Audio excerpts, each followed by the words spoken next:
Hey everybody, it's Bust with Battles with Bust number 51. Today we will be playing some Aphelios Fizz. And so, sorry if you were getting hype for some Viego Kindred. I fully intended on making a video for it today, but I just haven't been having fun with it. And so, first and foremost, that's what we're here for, what you should be here for. Winning isn't everything. You got to be having some fun while you're out here doing it.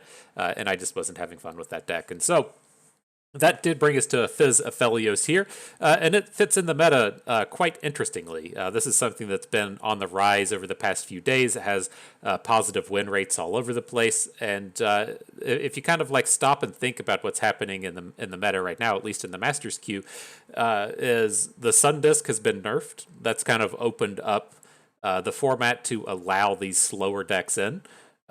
It used to be if you couldn't win the game by like turn 7 or turn 8, the movie would start and your control deck would just lose. And so with it taking a little bit longer to pop off, the control decks have some more time, and then the Sun Disc has kind of waned in popularity. The other thing we've seen with them is the kind of spell based thing, right? With the change to the play cast spell, whatever we're calling that thing, is to where Lux and Heimerdinger and Jace all get their effects as soon as you play the spell. People have been toying around with that quite a bit as well. Now, and kind of the interesting thing with all of those decks is they don't play a lot of the cheap removal spells. And so if we're going to look at a deck like Ezreal Caitlyn or whatever flavor of Ezreal, they're loaded up with Mystic Shots and Get Exciteds and Piltover Peacemakers and the like. Lots of cheap removal spells that you can cast quickly on Fizz. But with these like slower Jace-based decks, they might play Vile Feast, they might not. But most of their removal is centered around like Vengeance and Shock Blast and Piercing Darkness, Concerted Strike type cards coming from Lux. Just everything is just slow. Your opponent can't play two Vengeances in the same turn, and so that gives Fizz a lot of opportunity to punch in through battle. And so if we're really wanting our Fizz to get through and do a bunch of damage, he's got two options, right? He's got Yordles and Arms, which is another video for another day. We've done some Yordles and Arms videos; those are out there. Or with something like Papercraft Dragon, and so that's where the decks like this come about and really kind of punch through the meta. And that the removal spells don't light up nicely with it; they don't interact with it well, and it's a real high-powered thing. Now, the kind of next step to this is what happens when things go wrong, right? If we're planning on putting the Papercraft Dragon onto Fizz and then we don't draw Fizz or whatever, we need kind of a plan B. And Aphelios works quite nicely there. The way that we've taken advantage of Papercraft Dragon in the past was with Overwhelms, and having Aphelios around to generate the Overwhelm Moon Weapon basically says any target you have is a good Papercraft Dragon target. Maybe that's just a spell shielded Fae. You drop the dragon on it, you give it the 2 attack and overwhelm, and you're off to the races with your own freshly built ruin runner, if you will. And so Aphelios is quite nicely in those terms, and then of course he does provide a bunch of just general interactivity with his moon weapons. If you need to gain some health, there's the lifesteal one. If you need to stop a unit, there's the double stun. If you need to kill a small unit, there's the 3 damage one. Just lots of versatility that comes out of the Aphelios, but also really complementing our kind of core game plan of taking advantage of the Papercraft Dragon. Then the last thing with this deck before we jump in and get started with it is we are running the Fae package. We've got the Gleaming Lantern and Friends, and Gleaming Lantern is one of those cards that I feel like will be nerfed one day or another. It's just another Fae away or so, or a good attach away from just being too good. If this thing gets to sit on the board and generate you 6 mana, that's just incredibly powerful. And so I suspect that this will catch a nerf one day. It's fine right now. It's on the above average end of the power spectrum, but super happy to be playing this and running around with it and having this included in our deck here. And so that is it. That's what we're bringing to battle. And so let's go ahead and jump on in. But you all know, before we do it, we do have to check if we can pay the pay-to-win price, see if there's something we can turn premium today, and we do have quite a few. The Face Sprout is a premium target to turn premium, if you will. It does generate the additional phase, and so you have a premium card generating more premium cards. It's tough. It's tough to get beyond that value, and so looking good to me. We're premiumed up and ready to go. The price has been paid. The battles will begin. And so it's good stuff. It's good stuff. I can't. I don't know if like Mage and Bay was the one to initially assemble this deck or how it came about. I know he's at least loosely associated with what's happening with it, but I'm pretty sure on Twitter he got somebody to make a picture of Fizz riding on the Papercraft dragon. It was pretty cute. Nice little bit of Photoshop work out there for whoever put that one together. But nonetheless, back to the action here. Not a spectacular start, at least in terms of early aggression, but this is more than fine to just kind of have a building up mid-rangey style draw. We can just pass on turn 2 again, fully bank up this 3 spell mana. And then on turn 3, we have access to the Lantern, and then something gets cheaper with the Librarian. Just a pretty powerful line of interactivity here. Looking to just pokey stick down the Rockhopper. Maybe we don't. Like, I'm kind of okay with the Gleaming Lantern getting popped with the Roiling Sands, but I would like to be able to cast a spell on the Assistant Librarian next turn. So maybe we just take this 3. He's not going to be doing like super aggro things to us with this Talia Malphite. And now we can cast all of our spells next turn.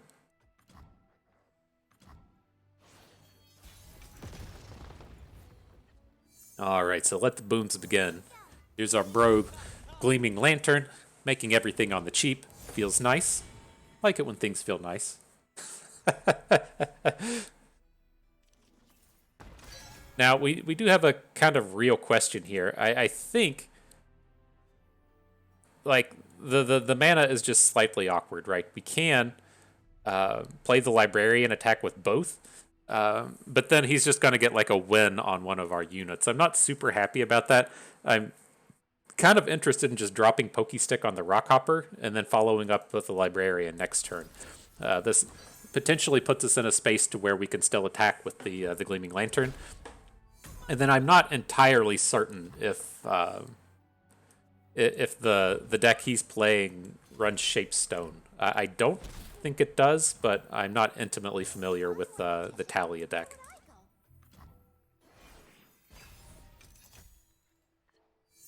All right. Look at all these manas we're getting. Cheating feels so good. All right. We could have maybe sequenced this a little bit differently with the grandfather Fae and giving the bonuses the bonuses to our librarians, but I think there's most certainly a world where we just don't get too involved with it this turn. Papercraft Dragon's great. Let's just add the Fae and we'll stop here, I think. Not super worried about the size bonuses for the units this turn. Would we like to switch to just Rainbow Fish? Because he's going to be able to block regardless of what we do here. It's like I'm kind of thinking of like, well, what if we say put Rainbow Fish over on the Gleaming Lantern, punch in with it, or maybe we just put the Papercraft Dragon on the Lantern, and then that leaves us with still a bunch of mana to cast these Pale Cascades on our Librarians. I think I'm okay with this. Well, let's go Rainbow Fish. The kind of thing with Rainbow Fish is it's just like a little bit tougher to interact with. Right? They do tend to play stuns in these decks, and so if we can just get our Pale Cascades off here, and then not worry totally about the Gleaming Lantern, I think this is fine. Now, what you'll see here with the Quicksand that's quite important is with the attached units, the Elusive doesn't fall off. Same applies with the Double Strike and the Papercraft Dragon.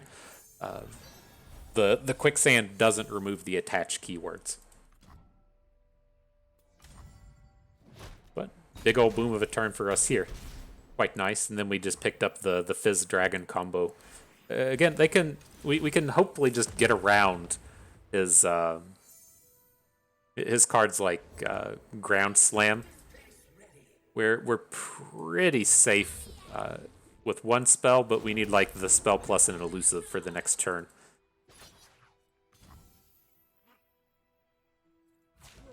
All right. Well, you fought valiantly, Lantern. We're gonna have to pay full price on the Papercraft Dragon, but it's okay.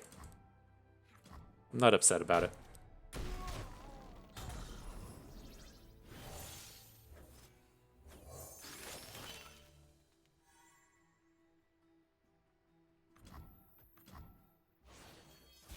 We just lethal here. I don't think we need to just immediately go for it. We have all this mana as well. Let, let's just get a kind of plan B with the elusives here. He can play Malphite, but he would need to Malphite our assistant librarian, and then we're really close to just killing with Fizz.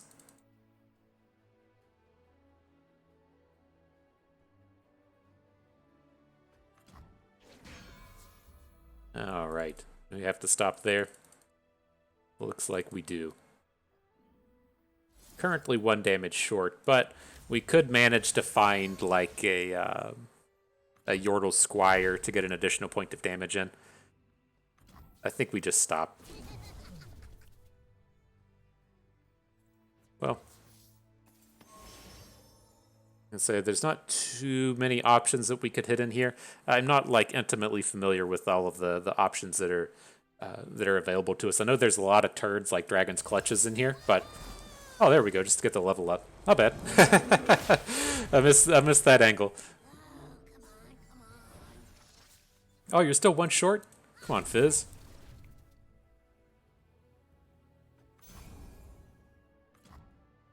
Uh-oh. Uh-oh. Might have caused a problem there. I think we're okay. Like, he's pretty far away from lethal, even with the ground slam. And he has to play, like, a landmark and a ground slam and stuff to get all this going. I think we might be okay. Oh. Incoming dangers. Incoming dangers.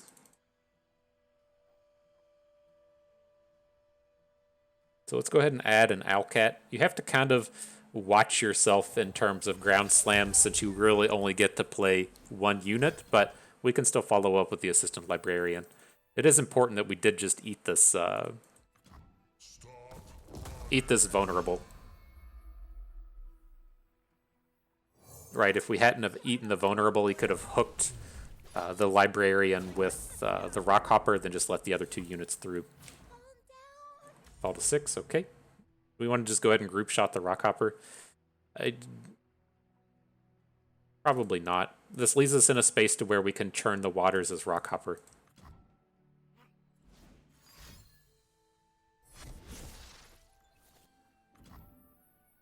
Fall to 6, okay, I feel safe.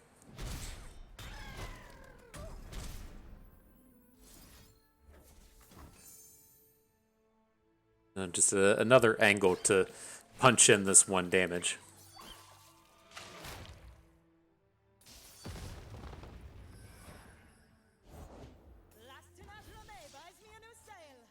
I think we're okay. It wasn't the cleanest of victories, but I think we did it.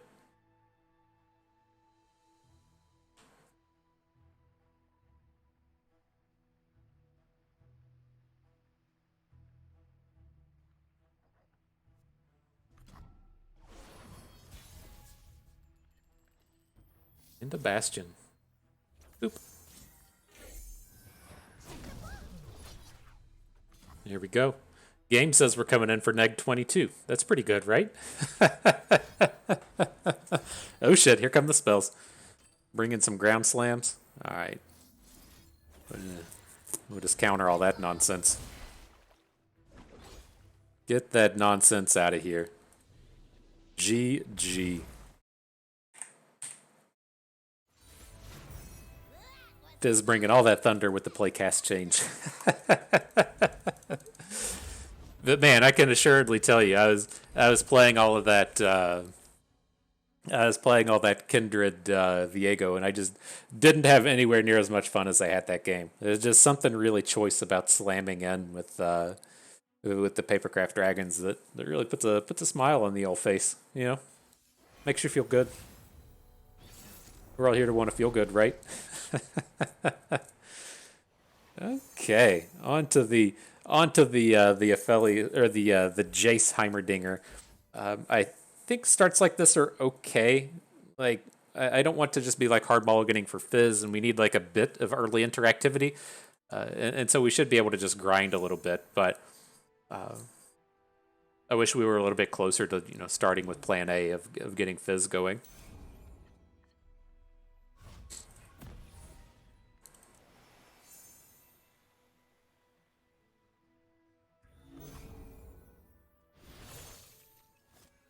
Okay. Oh, got cats running around. We might run into a little kitty friend here before we know it. And here, these spots kind of suck. I think I'm just going to go ahead and slam in. They play Mystic Shots and Vile Feasts, and Vile Feast is the scary one to me. And so you get your whole turn shut down if you go for the Vile Feast. We'll play it a little bit slower here.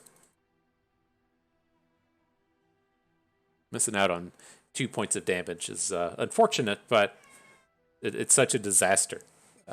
If you play a unit, if we play the Fey Librarian and he says, here's the Vile Feast, and so the open's fine.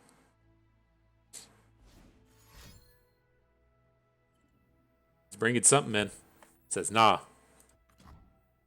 Nah, I changed my mind, bro. Face Sprouts here to get us some dragons on the ready. It's so nice how good how good the attaches are against these kind of traditional control decks, and they have to pay over and over and over again to deal with your stats. Okay, we'll just bank here. Gotta stop and read this guy. Grant tech allies everywhere 1/1 once you've played a 6-cost spell. Okay, that's fine.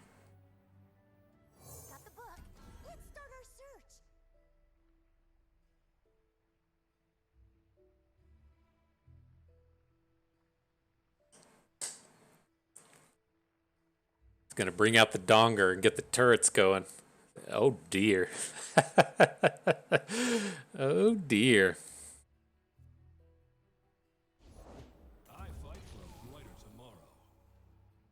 He's big.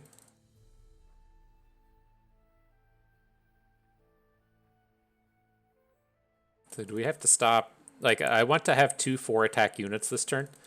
I guess it should be fairly obvious when we attack with the assistant librarian that we also have another card.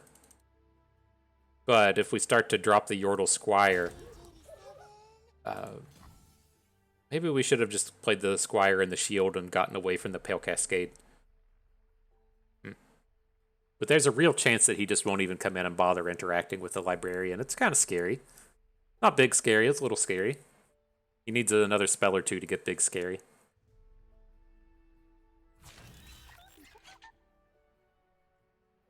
Okay, that's positive. It's the block we would have wanted, and then if he has if we play the Pale Cascade and he has a follow-up removal spell, it's okay.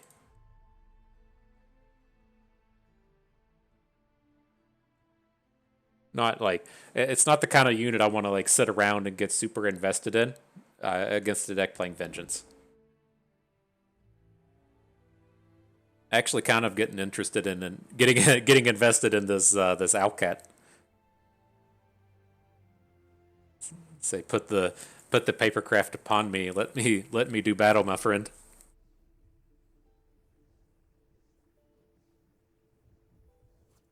Nope, changed his mind. Says, I accept your damages, bust. Ooh, that's greedy.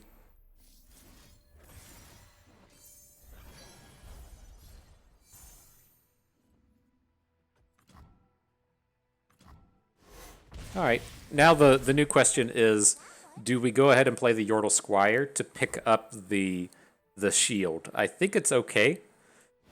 Because we might want to open shield onto the assistant librarian next turn. It just gets like a little awkward in terms of like if the card we most want to hit off of this face sprout is a Papercraft Dragon, and we're kind of just giving up our ability to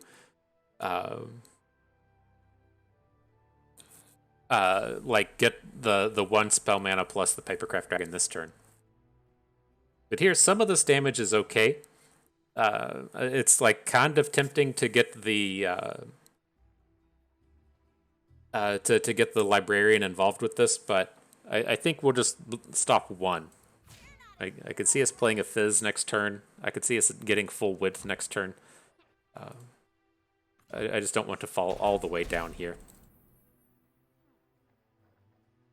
Should go Face Sprout. Alright, Quick Quill is okay. It's not as high powered as I would like, but it's okay. Now the question is, do we put the Quill onto the Librarian, or I'm kind of leaning towards putting it on our spell shielded unit.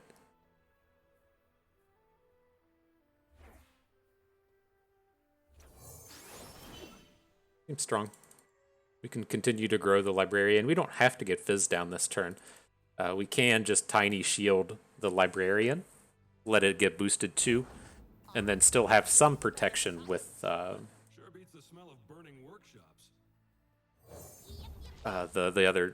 one mana spells. Now, like, how hard are we going to worry about a Thermogenic Beam? Right? He has the 1 mana. That's the real question here. He deploys the Donger with 1 mana when he can, you know, kind of readily get a turret.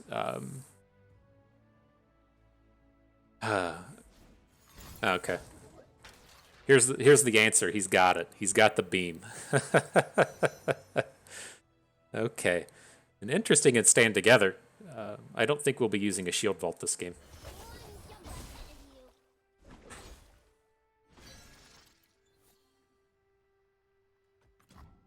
Alright.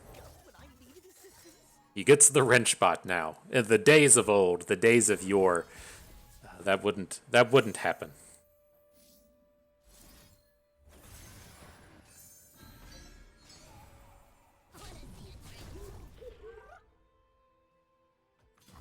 Okay. We're slowly grinding him down. Fizz coming in for 2. Gotta watch out for that 6 mana turret. That's where the Elusive would come in.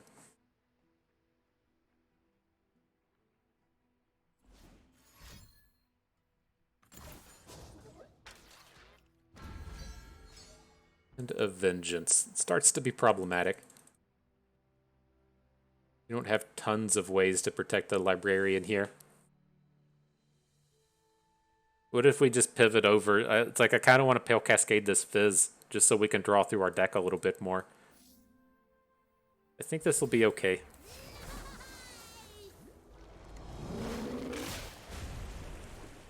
Get in for 4 damage now.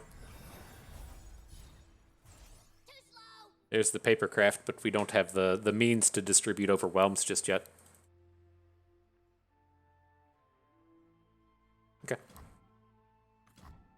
And now the Floor Be Gone is problematic with Fizz. We don't play a lot of removal in this. Could look to chum the waters onto it, but see what turns up. Face Sprout's kind of interesting if we could manifest the specific one we wanted. I'm kind of leaning towards just picking up Flame Spitter. But it's like, against the Donger, we're never going to be wider than him. So I don't think that's going to be a powerful one here. Moderately interested in the Purpleberry Shake, but like the ship has kind of sailed on getting the blocker through. Or like we're not blocking any of his smaller units with these things. Let's take the damage source. Maybe we get a full board attack and he doesn't block with the Donger.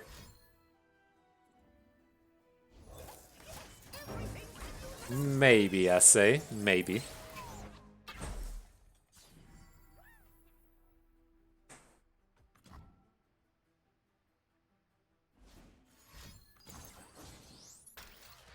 Does 0 mana beam break a spell shield? Is that actually how that works? Apparently so. That's lame.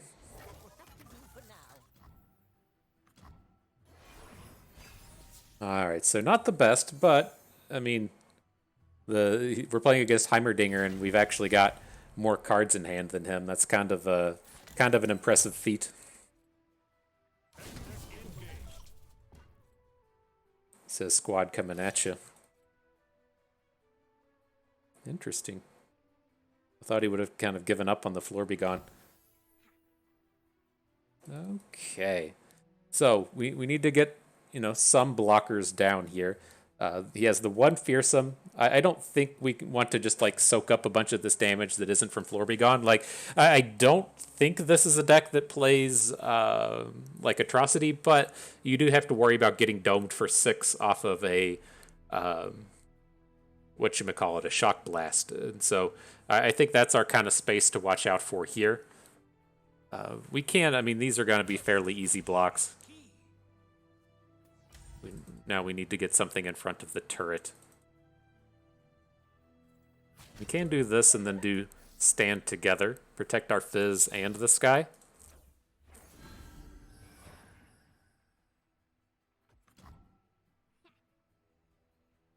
It's like my kind of like new plan B here was to chum the waters and then put the Papercraft onto the shark.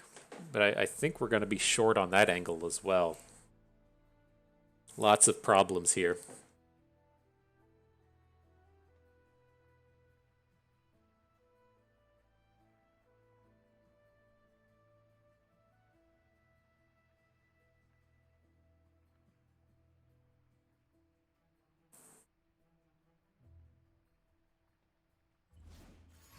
Here comes something.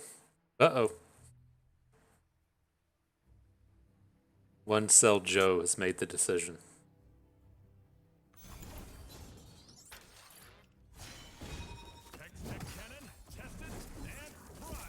What just happened?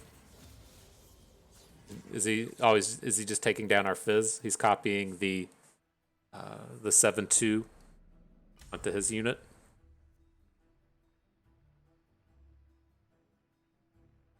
I'm pretty sure that's okay. We lose Fizz, but we weren't in a space to where we could win with Fizz anyways. Okay.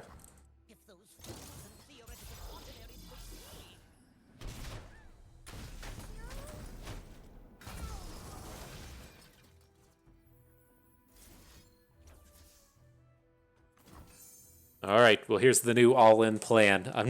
I'm not feeling ultra confident in it. Going all in on this Papercraft Dragon here, but it's better than nothing. A win sometimes is better than a win never. So let's see if we can pop in here. All right.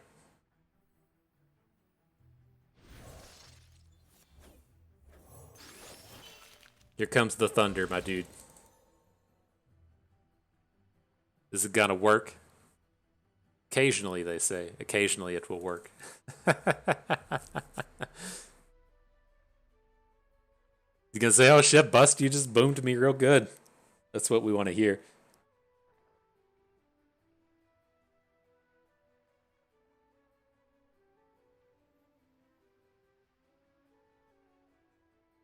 The other thing that could potentially happen here is, let's say he has to thermogenic beam our shark. We could potentially trinket trade into Zenith Blade.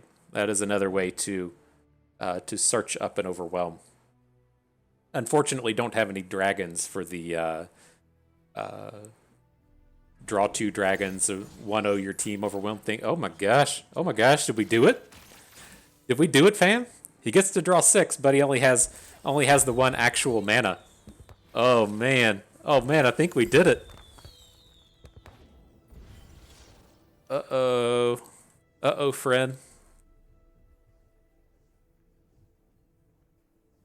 Squeeze them butt cheeks. I hope you're pinching them. Pinch them up until this game's done. Pinch them up. Oh. Maybe. I feel like that was a proper squeeze. No, what the fuck is this? He's playing cards? Oh, Mystic Shot. That's fair. Oh no, we have the wrong emotes. God, that's counted a loss. Fuck me. I gotta go and fix that. But ooh, what'd I tell you? Having something's better than having the nevers. Damn. All right, so let's fix this. We got to update our record. We got 2 wins now as opposed to 1. Got to edit this loadout. Where you got? That's not the way I want to see it. Where are we at? Collection. Fizz Dragon. Here we go. Oh, we can use the classic Fizz. Nice. Get the old boards out here, the cats. Card back, we got a fist bump it. Get the emotes happening. Selfies because you're annoying. Cat goes in the top left. Echo 1. Where do you add? Echo 2. Gotta get those in the right order. Ari and Cupcake. Where's Cupcake? Did we already pass it? There it is. Alright. How did we even manage to win a game before that? Whew, I don't know. I don't know how you all got to Masters, but we did it with proper emote usage and paying the pay-to-win price. And so you fuck it up just a little bit. I don't know. I don't know why anyone even bothers watching this shit anymore. Getting that low quality content just like that.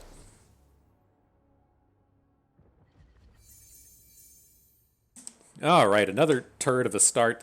Don't want to hang on to Pokestick against Yuumi Pantheon. I think, at least in my opinion, you're kind of all in against this. And so if we can hang on to Face Sprout and hit one of our important phase, then that'll feel like a win. So we can pass it up on this turn. We'll start in with them on turn 2. We've already hit the dragon half of this. I don't feel like throwing down Grandfather Phase is the way to go. Maybe it's okay. At least this one's okay. The thing is like with our next turn, if the most important one for us to hit is Gleaming Lantern, we miss out on an opportunity to try and find one, right? If we, into this upcoming turn, Face Sprout and then miss. So maybe we should have Face Sprouted first.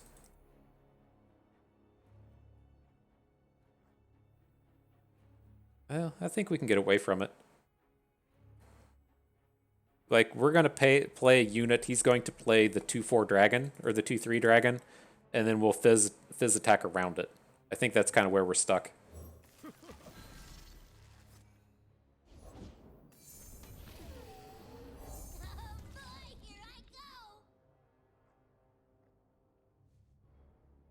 Ooh, maybe you'll play single combat.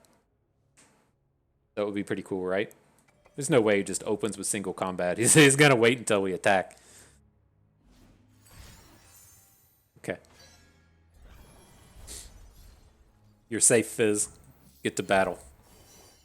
What do we got? We found the lantern in here. I'm not entirely sure how I feel about those angles as to where we lined it up to hit the Fae properly.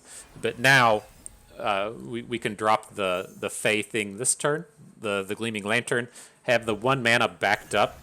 Oh, fuck you. Well, so much for that. So much for that.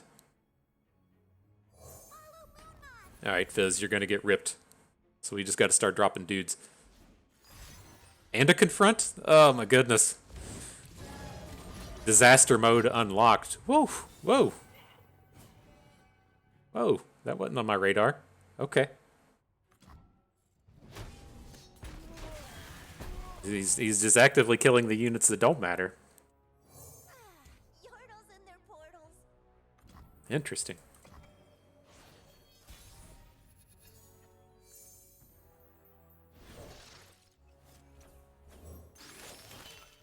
Interesting, I tell ya. Do we lethal this turn? That's where if we had a flame spitter, we would be pretty close. It would be 6, 7, 14, just a little bit short, but man. Through the darkness, I see something new.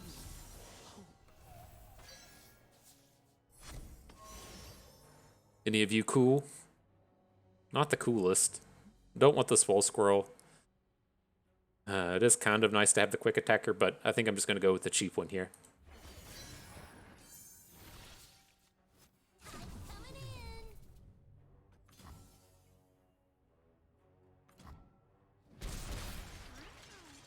Alright, got him to 10.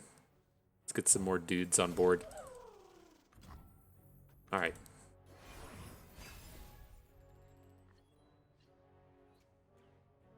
Still so surprised we got to keep the Fizz. Can we just get wider than him now? That's what this is going to start coming down to. I want to get a unit on board so that we can Pale Cascade in the middle of combat. His broad wing attack should be terrible. I would assume the White Flame's going to hook Fizz. And where do we stand in terms of dragons after that? Can't play him. Sad noise.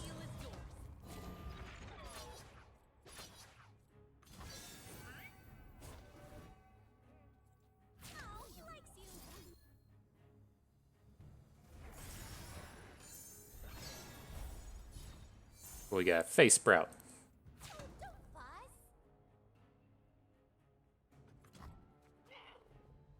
Yeah, this is. I feel like this would be such an entirely different story if we were getting to cheat on our mana. If we could punch in with the Gleaming Lantern, we still might be okay if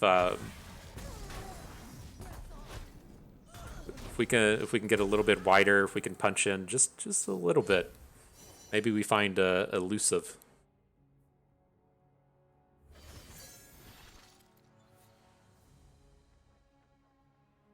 We're short on this though, aren't we? And say if we just like drop a Papercraft Dragon and then Rainbow Fish the physical unit itself, we would have had some options for the big damage there.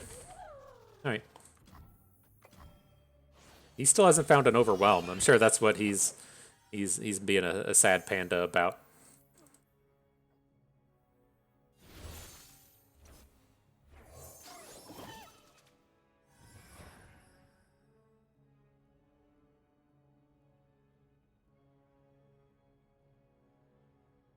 I think we're going to be short, though.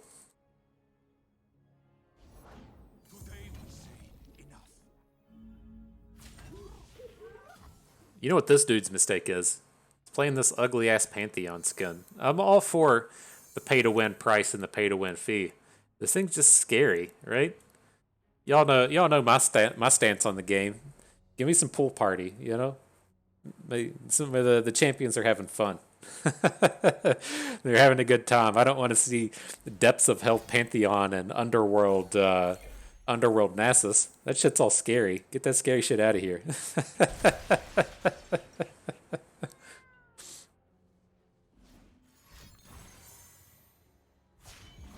Okay.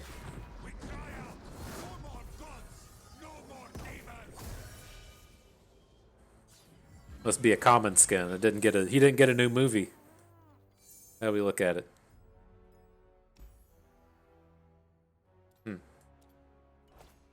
Interesting. So do we want to go ahead and trinket trade? I mean, probably. Hush is pretty interesting. Lightning Rush is also kind of interesting and as just a kind of protective measure here that can also go face. But I think if we're going to lose this game, it's going to be with this Wounded White Flame getting overwhelmed. And then also the kind of if he doesn't have the overwhelm this turn, if he's going to try and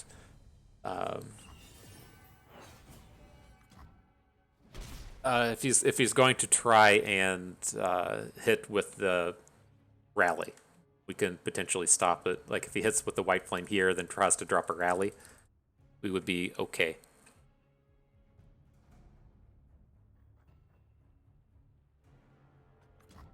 Alright, let's just let this happen. There's the Zenith Blade, alright.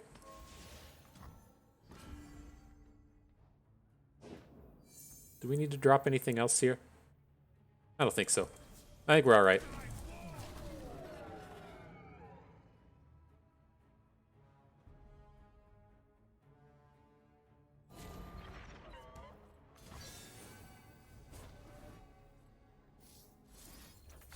So he can still hit like additional spells on this thing, but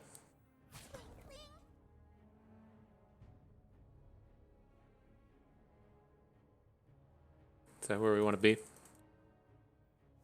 Or do we want to just actually try and kill it? The thing with like trying to kill it is if he plays a combat trick, he can't rally this turn.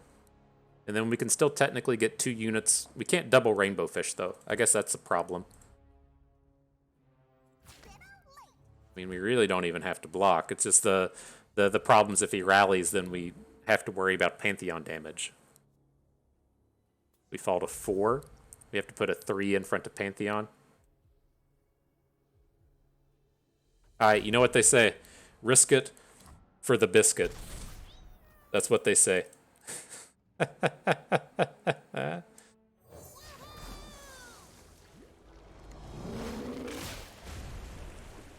so if he rallies onto the Broadwing, we can still put the Gleaming Lantern in front of... Okay, okay. Those things aren't happening. Alright, game, give me a spell. Give me a spell. That's what it's all about.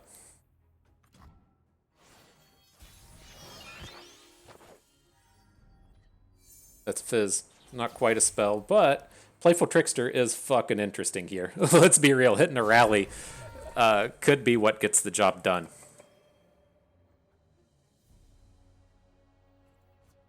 What happens if we don't open... Put the Papercraft Dragon onto Fizz?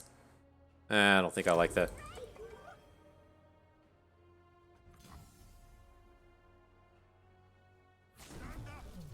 Oh shit, this Dum-Dum has Elusive? We might still be okay.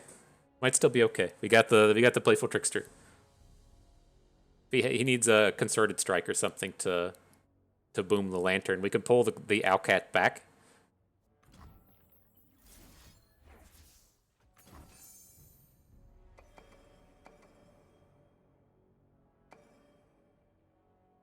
So this takes him to 2. Rallies aren't good enough for him now. He's going to be too slow. We'll just get to re-attack. He needs a kind of interactive spell thing here.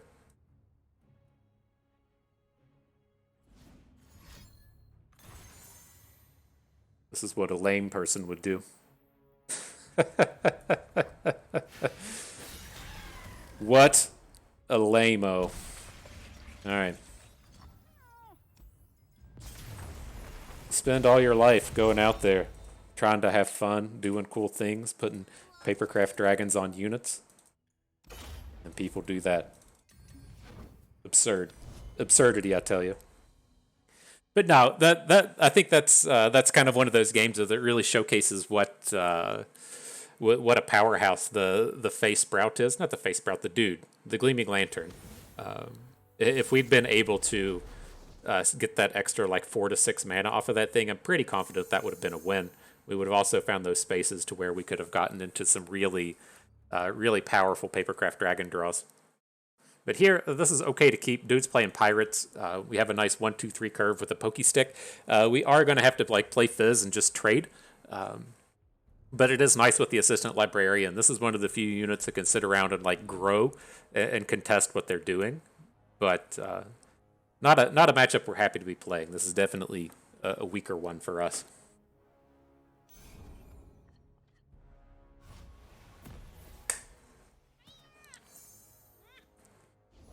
But you have heal. Look at all this heal in your deck, Bust. You got the guiding touches. Yeah, no blocks. So not planning on playing anything this turn. It is slow this way. We'll change our mind with the Grandfather Fey. But we could like drop the Pokey Stick. That keeps him from attacking with the Saboteur. I think that's okay. Prevents a point of damage. You can if he opens with Precious Pet, then fucking A, that's a win, right? And so, another 1-drop. All right. Might still be a win if he opens. I mean, Misfortune would be a problematic card here. All right. All right. Let me show you how we cheat on those manas. It's about to happen. It's about to come forth. Hello, Moon Mud. Is that what that guy just said? Hello, Moon Mud? Is that similar to Butt Mud? Are we familiar with what Butt Mud is? That is a term for poop. Now you know.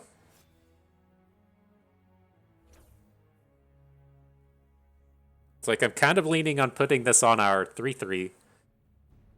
Because if we like go into next turn and we're able to play a guiding touch onto our assistant librarian, it can block a fearsome if it needs to. I think I'm on board.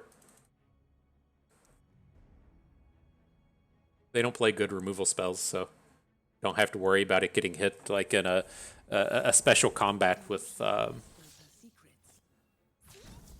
like a Scorched Earth.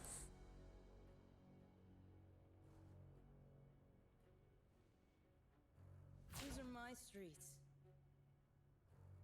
Doesn't feel good to be playing pirates and blocking. He's got a Noxus Blast, that's okay.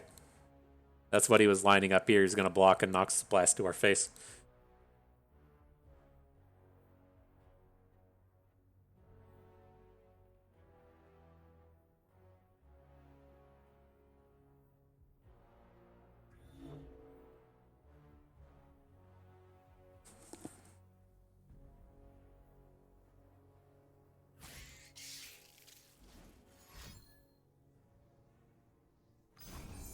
Oh, he hits our dude in the back line. Okay. I'm pretty sure that's awesome. Pretty sure. I didn't stop to do the mathematics on that one, but if Pirates is blocking and playing burn spells on our units, like everything about that just sounds fucking fantastic.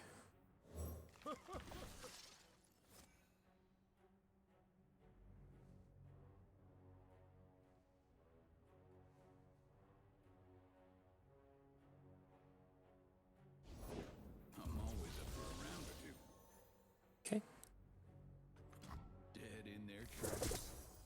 So do we want to boost any... Well, a couple of options, right? We can boost something with Tiny Spear, or we could Rainbow Fish to come in and try and block the Navigator. I'm not excited about any of that. We have some heal, so we don't have to be, like, ultra aggressive this turn. I just feel kind of bad now that we didn't take the shield. The shield would feel much better here. Here's where we're going to go. This should be enough to dissuade him from making scout attacks, right? If he wants to make a scout attack and we can just take down his Navigator with the Fae, then that feels like a win. Here we're just taking 3 damage. That's beautiful. Beautiful. Back off, baddies. We got that moon mud coming at you. Get that moon mud. Sign up for it.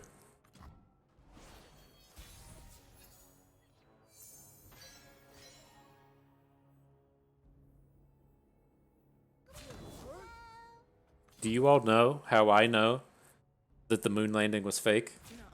It wasn't the soundstage pictures and the poor-looking, grainy film from the 60s. It was because they didn't bring back any moon mud. Why did they only have moon rocks and moon dust? Why didn't they have any moon mud? Did you ever think of that? You didn't. That's why. Tune in, tune in now for more conspiracy theories from Bust.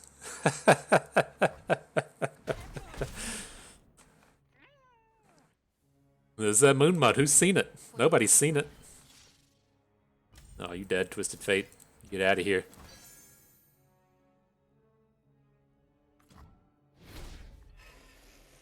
Make the Empire proud.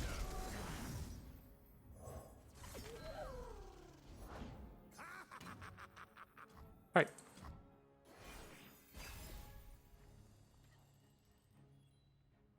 Wonder how often we just trinket trade for Otterpuss in these kind of spots.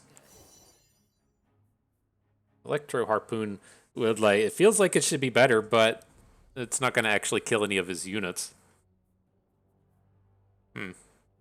It's probably like Otterpuss is such a less interesting option now that he's just played Misfortune, but Misfortune can't be attacking here. Let's take the Flame Spitter. Maybe we'll get something out of this next turn.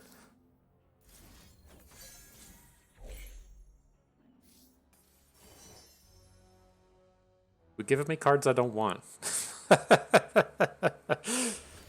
Alright.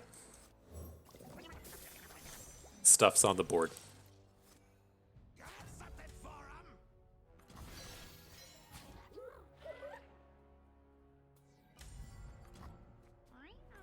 Love ya.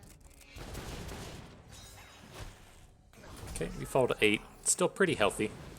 Is that a decimate? Alright, well, I'm not going to mess with the card out of his deck. This actually cancels him off a decimate for a turn.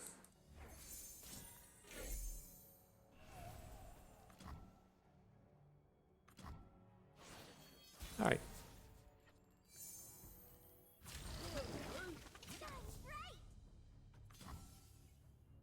Your path ends here. Get a KO on Misfortune, chunk in for 4. This game should be done at this point. I suspect he won't give up on it or anything, but our board is pretty superior. I don't think we even died to multiple decimates. We did just pick up the additional heal.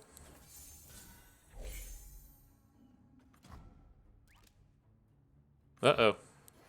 He bringing them emotes. Does he got another decimate in hand?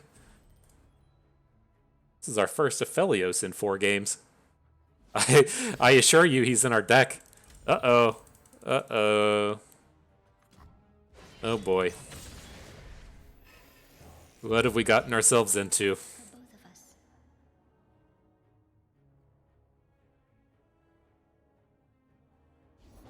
Remember the objectives. Alright. I don't think we have to worry about that. He has to come in and block the Gleaming Lantern. We have the two spells to chunk in the damage next turn.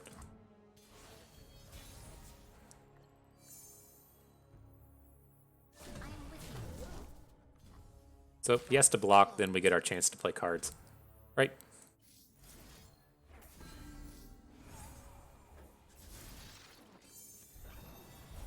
Nine. Exacties, as they say.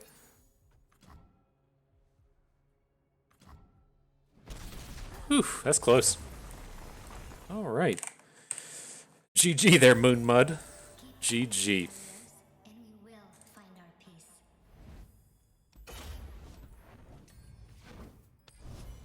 Climbing that ladder right to the top.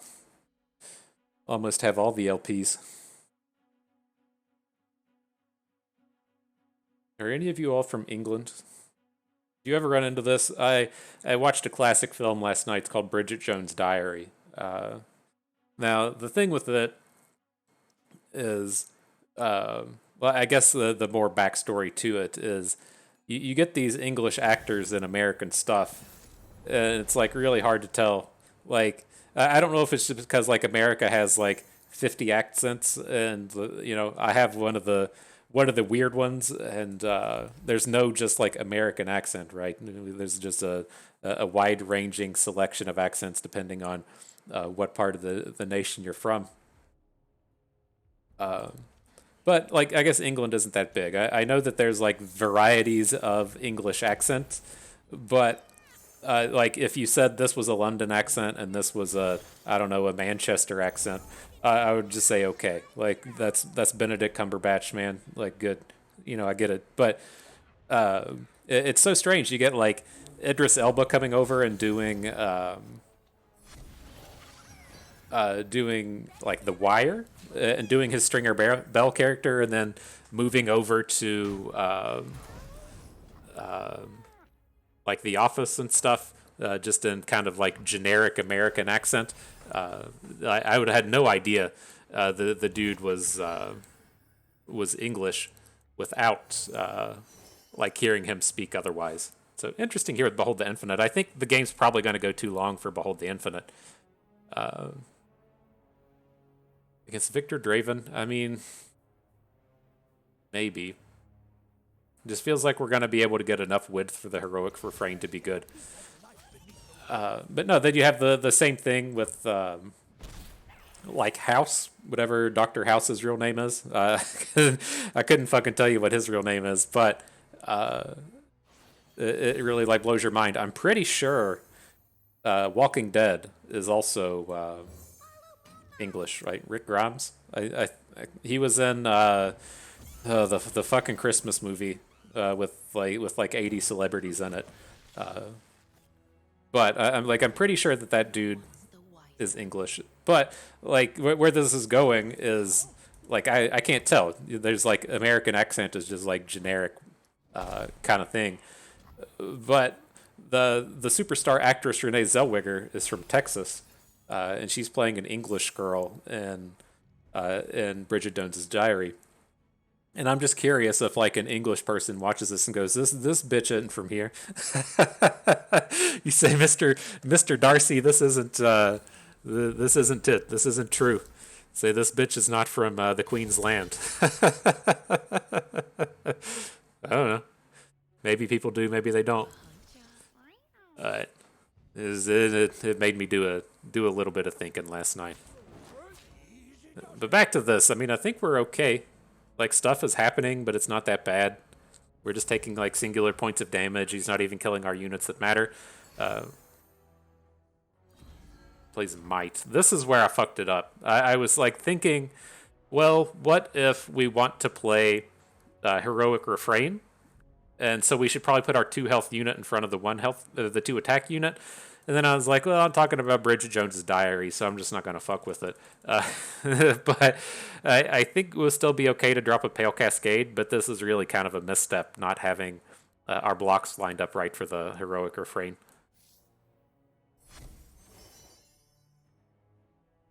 Definitely want the Fey Folk here. We're going to get to play it on the cheap with our Gleaming Lantern.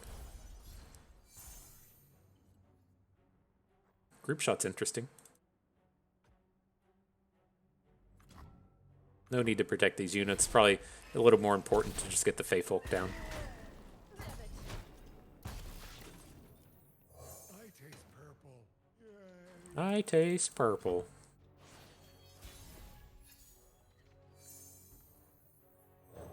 Remember our promise, Aphelios. Okay, got our Aphelios. We got our free unit. We'll play one more card before we make our attacks happen. Leaning towards dropping a group shot onto the Boom Baboon so that he doesn't have a visible option in terms of killing our Fey Folk. Right? If he has another card or a Mystic Shot or something, fine, but given the board that he has right now, he can't take it down. We're getting Aphelios in here as well. Kind of same deal. If he wants to play a Mystic Shot or a combat trick or whatever, he's going to have to pick between Aphelios and picking between the Fey Folk, and I don't really care which one lives. They're both going to be completely fine. Victor. Don't have great options for him at the moment. Let's start with Conchologist. Scrap Heap. Okay. The thing with Scrap Heaps, like, I don't think I want Calibrum. Like, we're going to get a moment to see if he actually plays a card that matters. But I was thinking of just, like, discarding Calibrum and picking up the new Rando Moon Weapon.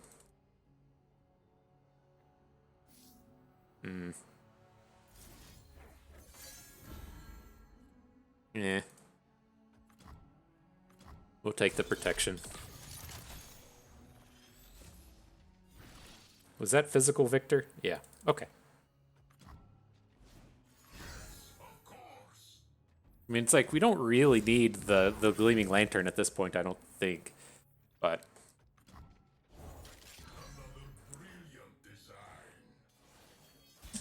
okay.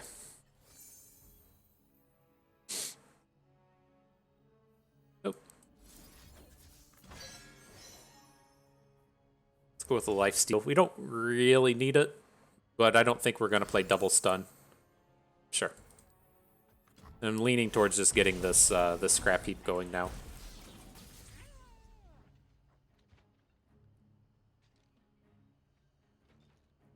So it's like we play Fizz, play Scrap Heap, Fizz will flip, he'll have Elusive.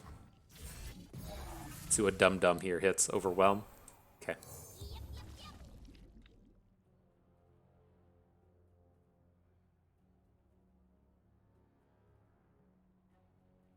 Yeah, lots of good hits in here. Trumpet Tecker and Friends. All sounds kind of nice. Von Mech getting all of the units is okay. The downside with this stuff is it's all smaller than Victor. But I think we're in a good spot to just come in and chunk all this damage through. Right, if he's going to block a 3-attack unit, take down our Lantern, and then just get nugged for 1,000,000, like, that's fine.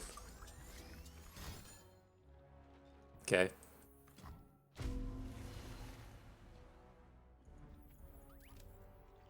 Give him a little taste of the emotes. Get a little bit of the flavor, my dude. The taste. Savor it. It should be a GG. Ripperino. All right.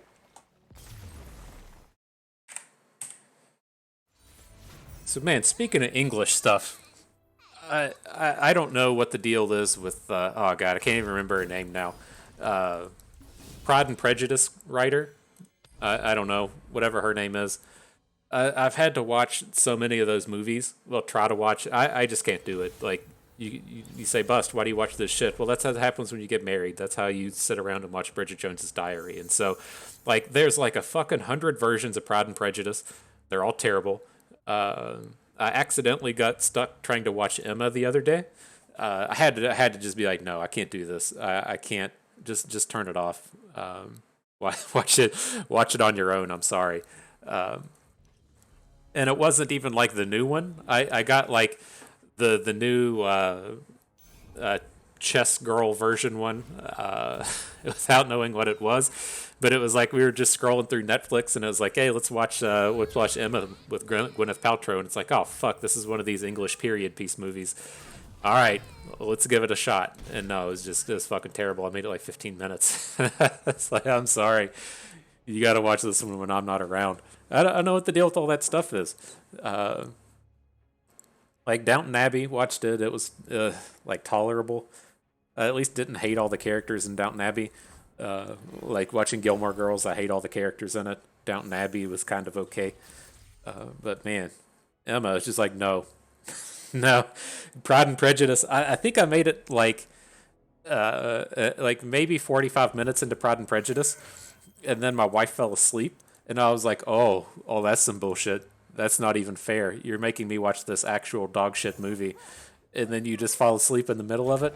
Like we could have been watching Transformers or something. And so I wasn't pleased, nonetheless. At least I learned my lesson. I'm not watching that shit ever again. But whatever Pride and Prejudice, whatever her name is, I don't know, man. Maybe it's just because her work is in like the free domain or it's outside of copyright, and so people just like, whoa, here's a story and it's free. and so they just let it go. But oh, that stuff's so terrible. Here's like the premise of every single one of these movies. They're gotta be fucking rich, right? These people in these movies are like the equivalent of they wouldn't be like an Elon Musk or like a Jeff Bezos or a Bill Gates. These people that just have like ridiculous billions of dollars, like that would be what like the Queen is. But these dudes, like they're pulling a B, right? They're in the Trace Commerce Club, if you will. And they just bitch. They just sit around and bitch about how terrible it is living out in the country in my gigantic fucking mansion with all of the perks of the world. And they're just like, oh, I'd rather be in London, but I'm busy being the Duke of Sussex or something. And I'm just like, oh, this is painful. this is miserable. But I don't know. Somebody likes it, I guess. Anyways, we'll let that stuff go. We'll let it slide. I'm gonna drop a face sprout. We probably should have face sprouted before we played Fizz, because if we hit a gleaming lantern, we'll be interested. But we missed. It didn't turn up. So let's just go ahead and pass it. And now we'll look to Papercraft Fizz and get the double attacks in. Severum is not a great hit, but what does this go into double stun? Double stuns are pretty important against Pantheon decks. I'm sorry. I'll let it slide. I'll lay off on the. I'll lay off on the... Is it Emily Bronte? I don't think it's Emily Bronte. That's not the right one. Whoever Pride and Prejudice was. But I know I've got at least like 2 viewers out there that are just like, fucking Bust, you're spot on, my dude. You're spot on. Your analysis today is top notch. But all right, so what do we got to do here? It's like I wanted to play Severum and get double stun going. If he has a single combat, we're just going to get smoked. But I think we, do need something to go right here. Just maybe we'll be okay next turn with the Severum still. But let's play it slow. Wallop is a huge hit. Okay, I definitely feel much better now. So we'll hit for 8, try and lethal next turn.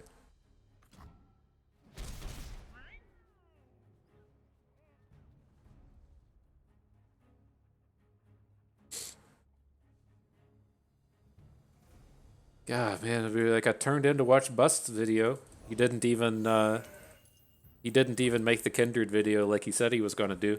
And then he just spent the whole thing talking about English movies set in the 1800s. Why don't I even bother turning this shit on?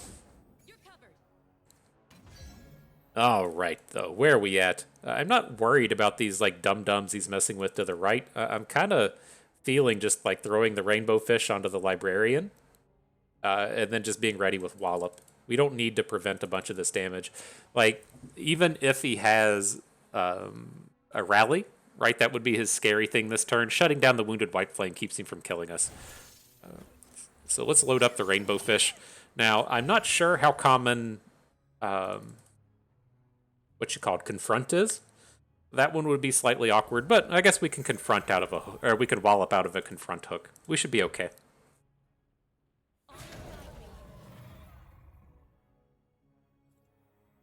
Aphelios, you fought valiantly. Much appreciated. Wallop.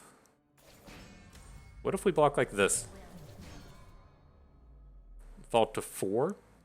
We shouldn't die to any of his combat tricks at 4. But then we just have to win with the open. I mean, if we're going to be real, we're probably not winning if we don't win next turn anyways. But I could see us like assembling some kind of double stun thing. But man, we have to be open attacking next turn. Okay.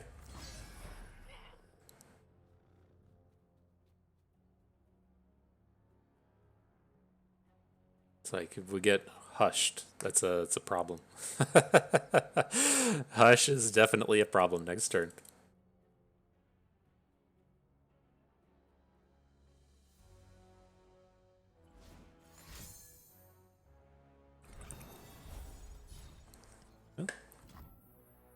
He's digging, I think. That could be positive.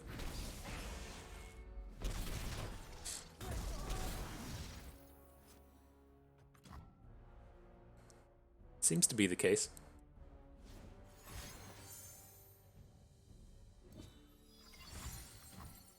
I feel like we already got our free one. We got our one we didn't deserve. We probably don't deserve to get this one.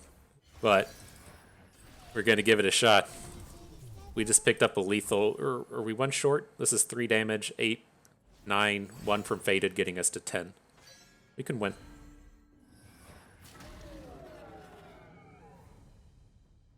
He's got to have a bunch of stuff. By a bunch of stuff, it's just 2 cards, but...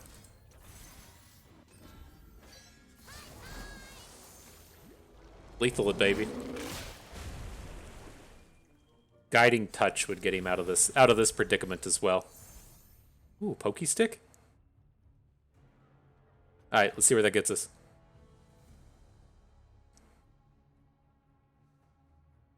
Oh, we got Exacties, dude. Come on. We planned it this way. We were doing math while we were doing movie reviews. Oh, damn. Maybe it's just a Pale Cascade. A single combat. Fuck. Well, at least we may not be dead next turn. That's always a valuable place to be. The Fizz will take down the unit without us dying here. And then we can perhaps group shot pokey stick a unit if he opens on us. Perhaps. Oh, we got this guy. Forgot all about you.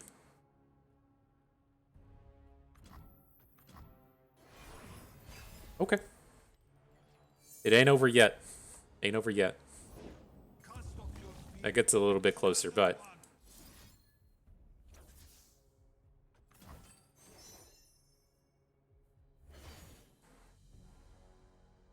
Alright, the overwhelm weapon is on deck. So maybe. Maybe. Is that a flip yet? There it goes. We cry out, no more gods, no more demons.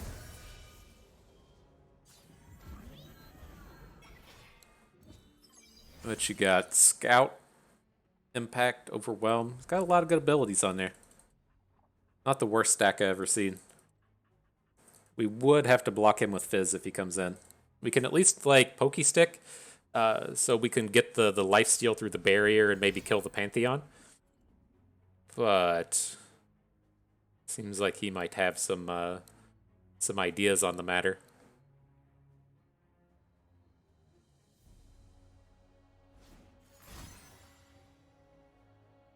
It's kind of scary. Oof. Let's pop that barrier and see what pops up. Conchalo just is interesting. He might just be a little bit too slow, though. The rest of our hand isn't going to do it, though. Something cool? Hush is cool. It's a little short. 1 mana short of the Hush. Is the tough on Pantheon is too much for us. Maybe he won't make scout attacks, though. Something. You gotta give us something, my dude.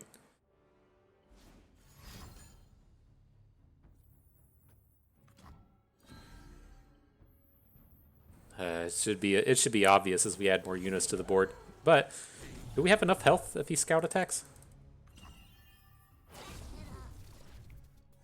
Takes us to 7. No. Damn. All right. GG. Oh, but man, we were there. We were close. We had the opportunities. But... All right, I'm gonna get one more in. I like the videos to stop at like an hour, and we're pushing like an hour and 15. I was running into this with the kindred stuff as to where I was gonna have to like cut it down to 6, and so I like to do 8, but I think it's just going to be a little bit too much for today. So this will be our last one, the final battle. Guaranteed winning win rate. That's all you got to say about that. And let's see how it goes. And so I'm okay with keeping all of this. The rainbow fish isn't like mega appealing here, but it's like if we don't play anything in the first turn, we do have the pokey stick ready for Teemo. And then after the pokey stick, we can get a lantern and a librarian and have the cheap plays rolling through. So it's also fairly powerful in the face of mystic shots. Second rainbow fish kind of sucks.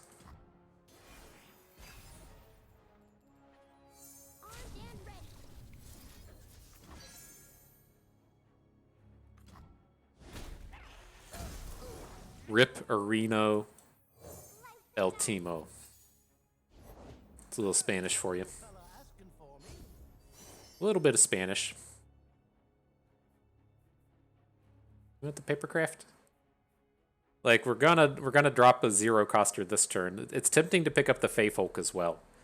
Like we have Bastion in hand. It should be tough for him to deal with, but like it's a very expensive angle. But it seems like an angle that the actual Puffcap deck probably can't deal with. So we're not gonna do this like immediately. We're gonna look to kind of set up a what do you call it? A Fey Folk with a Bastion and a Rainbow Fish, and I think on our next attack, we'll be able to get something pretty spicy together. If I were a magician, where would I go? Oh, did you come in? Did you come for the last video, bud? Come on. Come on. You want to be on the internet? It's cats. Cats walk right up to you, start meowing, and then they just stare. Come on, bud. Yeah, come on, bud. Here he is. He came up here. He said, I'm all about it. He said, what up, Bust? He said, get me up on that internet. You're a delightful kitty, my friend. Alright, so we'll let the one guy die, take down the conchologist. Get a little bit of board control here. We don't need to be, like, ridiculous in terms of not playing for board. I think this is fine. Picking up another lantern is nice. Pretty nice, isn't it, bud?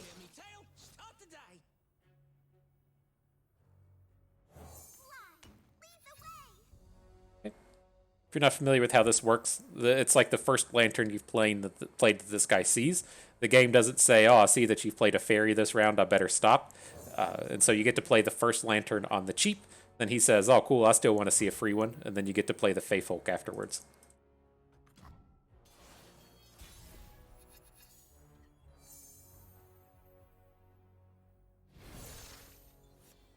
We should probably sprout first. Let's be real. Maybe something cool will turn up. Quick Quill's where we want to be now. We don't need any more Gleaming Lanterns. Alright, so we'll get the full reduction on the Rainbow Fish. They both see the same thing now, so it costs 0 instead of -2. Not getting rid of Bastion mana. That's the one thing you'll see happen here is Bastion is going to stay alive and well. So I'm leaning towards just playing the second Rainbow Fish down onto the Assistant Librarian, chunking in a bunch of damage that way. Sure. Does this deck play Scorched Earth as a Noxus card? I'm not sure about that point of damage.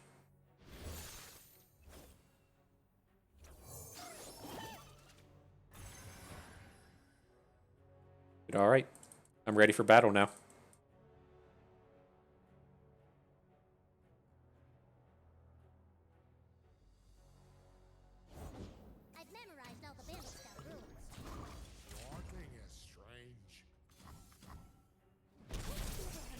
Oh, he tapped out. That was our bad. We should have played the Quick Quill there. That was unfortunately on me. Oh, we could probably switch to Papercraft now. I had it like locked in my head that we were going to just sit around and soak up the Bastion mana. I missed that he tapped out with the Ava Achiever. We should have put a Quick Quill onto a Gleaming Lantern to chunk in a bunch of damage.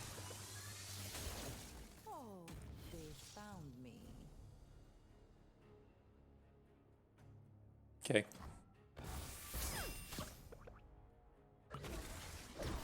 Two puff caps. 2 flashbangs. All right.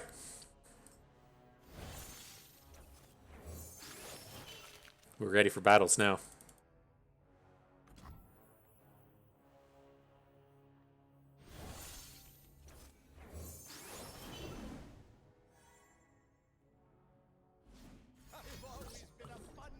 I think we might have done it. Can't call the shot too early, but I think we did it.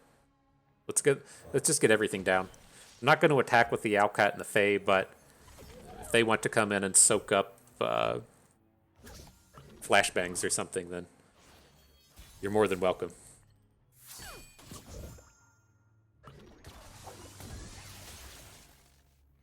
All right. Looks like we dodged him. I think we did it, fam. Can we group shot our own unit? We can group shot the Assistant Librarian. Looks like he's probably pointing a removal spell at it, but it'll be close enough.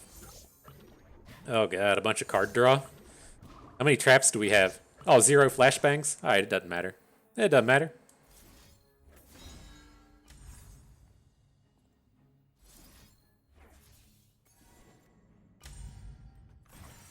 There it is. Got him. GG. Look at that. Mark it. 5 and 3. Oh. 5 and 2. We're stopping at 7 today. Uh-oh. We're not dead to any of this shit, are we? Oh, I already marked it. Uh-oh. He's got this Puffcap champion out here. Uh-oh. Are we okay? Alright. I definitely should have not marked it that quickly. I didn't anticipate all that damage that was going to be coming in, but we made it. We got there. GG. And so, yeah, that was a good collection of games that we got to assemble there. We hit a little bit of everything. We hit some Pirates. We hit some Heimerdinger Control. We hit Pantheon twice. Did we lose 3? We lost to Heimerdinger Control, right? Maybe this should be 5-3. Maybe we did play 8 games today. I'm going to just mark it 5-3 and say we played 8 today. But all in all, that went pretty reasonably well. I'm not sure how I feel about these decks ever being good in terms of, is the format healthy when you're playing like Papercraft Dragons on Dispel Shields and hoping for the best? That's I'm not entirely sure how I feel about the prevalence of Papercraft Dragon, but the big thing across all of those games and what we always see with these fairy decks is just the high-powered nature of Gleaming Lantern. That's what brings a lot of this together. These draws to where we don't draw our attaches. It still lets you get these really powerful, aggressive mana cheating draws through. And then it also affords us the ability to play Papercraft Dragon and Rainbow Fish. So especially when we need to like play a unit plus an attach, he's really kind of the glue that ties all of this together. And so I'm always super happy with this. We've played a handful of fairies decks in the past, and this was like a recurring theme that we always saw, as to where the deck is trying to do something like cute way out here in right field, but at its core, the thing that's like not getting the respect it deserves is the Gleaming Lantern and its Moonpoo. And so this is, again, like one to always keep in mind. Really high-powered card, really high-powered stuff coming out of this. Now, in terms of the rest of this deck, like, maybe it's just the way that I play. Maybe, I don't know. Maybe it was just the way that these games have come, but like in my practice games and all these games today, Aphelios was just never relevant. It's even kind of like safe to say that in a lot of these games, Aphelios would have been better served as just being a Zenith Blade. And like you do find some spots where it's useful, but it's like we played a Moon Weapon once, and I'm not even like certain that we actually had to. Right? I think in that, and so it's just kind of like without playing. The flip card, the actual thing that lets you pick the first moon weapon, you're at like such a high roll state to have to like hit on the first one, and then you're not even guaranteed on the first one to be able to drop the moon weapons on like the further spells that you need. So if you're like saying like, okay, I'm playing against Pantheon, I really need to dig for double stun, you're like, if you hit the wrong moon weapon, then you can't even generate the double stun off of the next one. And so I'm not sure how I feel about this, if not like why we're playing Trinket Trade instead of the moon weapon thing. I didn't really like any of that. And at the end of the day, the question that even further comes up is Aphelios doing this stuff better than Riven?